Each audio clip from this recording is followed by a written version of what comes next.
Friends, मैं हूं सैयद ज़की शुक्र जाफरी। स्वागत है आपका स्मार्ट स्पोकन इंग्लिश क्लासेस में। पिछले लेसन में हमने सीखा पास्ट प्रेजेंट कॉन्टिन्यूअस के बारे में। आज हम बात करेंगे पास्ट कॉन्टिन्यूअस के बारे में।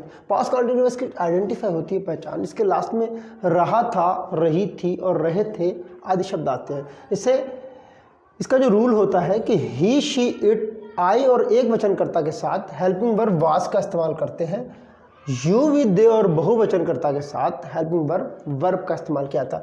जैसे हम बोले, इसका जो अफर्मेटिव यानी पॉजिटिव का जो पैटर्न है, इसमें सबसे पहले डूअर सब्जेक्ट की अंग्रेजी बनाते हैं, फिर वाज या वर, फिर वर्ब के आईएनजी फॉर्म प्लस ऑब्जेक्ट। बस प्रेजेंट कॉन्टिन्यूअस और पास्ट कॉन्टिन्यूअस में इतना डिफरेंट होता है कि इसमें इज एम आर की जगह पर वाज वर्ब का इस्तेमाल कर देते हैं। जहाँ पर हम प्रेजेंट कॉन्टिन्यूअस में इज, एम का इस्तेमाल करते थे, वहाँ पर वाज का इस्तेमाल होगा। जहाँ पर आर का इस्तेमाल करते थे पोस्ट कॉन्टिन्यूअस में, ठीक उसी तरह वहाँ पर वर का इस्तेमाल होगा।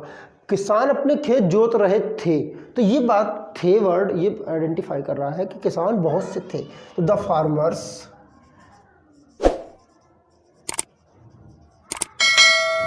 वर ploughing there fields.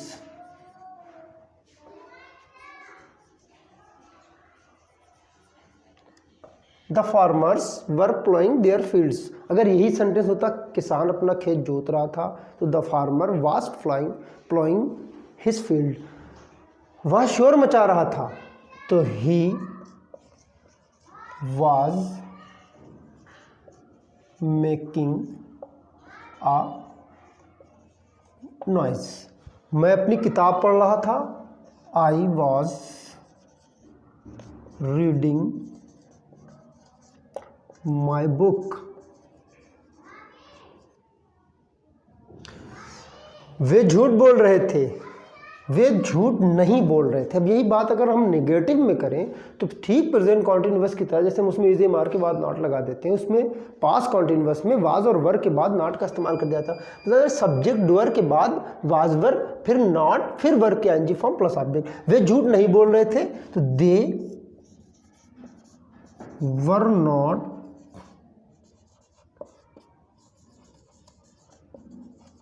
Telling a lie.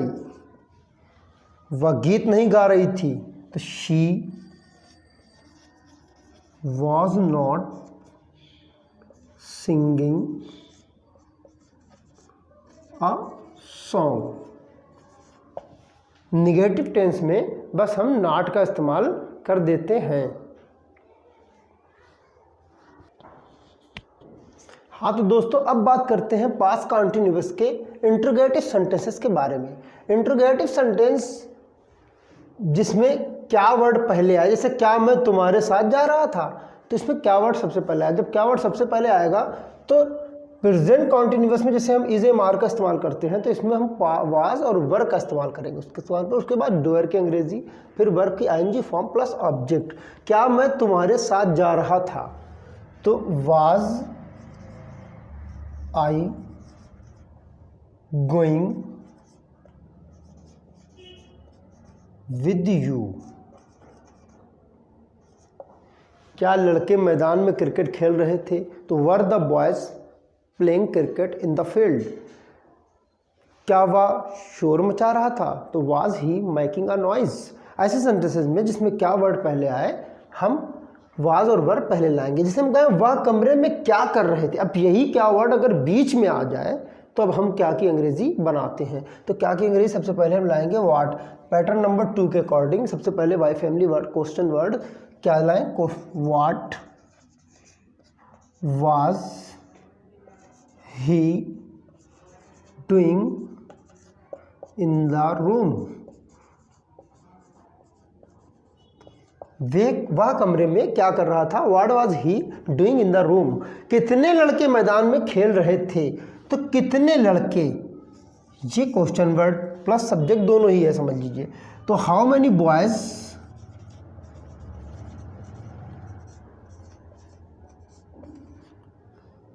Were playing in the field.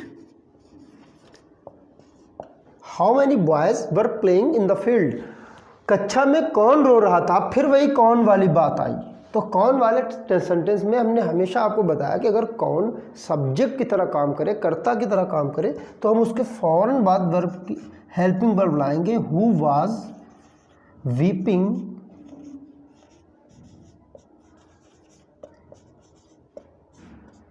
In the class. कक्षा में कौन रो रहा था, who was weeping in the class. तुम किसे पीट रहे थे, तो होम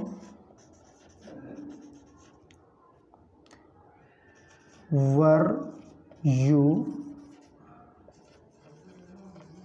बीटिंग।